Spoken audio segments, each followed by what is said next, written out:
сектора увеличился. ЭАЭПке мүчө мамлекеттердин эсеп палаталары бажы төлөмдөрүн киргизүү жана бөлүштүрүү, аларды мамлекеттик бюджетке чегерүү боюнча биргелешкен аудиттин жыйынтыгын чыгарды. Жыйын Кыргызстандын төрагалыгында онлайн режимде өттү.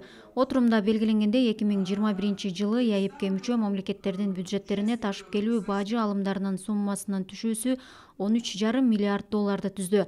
Бул көрсөткүч мурдагы жылга караганда 2,3 миллиард долларга же 20,5%га көп.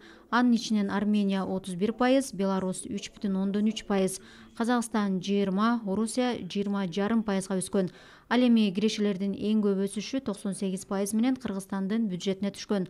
Коллегия мүчөлөрү биргелешкен контролдук иш-чаранын жыйынтыгы боюнча отчетту бир добуштан бекитишти.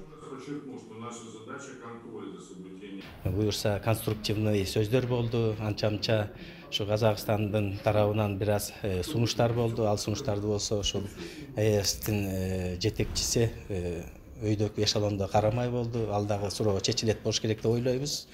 Ал эми негизинен бардык мамлекеттердин ортосунда бир өзгөчө ынтымак бар. Bunun баары буга чейин такталган эле. Мындан ары дагы ошо ЭСтин алкагында жакшынакай иштерди алып барат болушубуз керек деп ойлойбуз.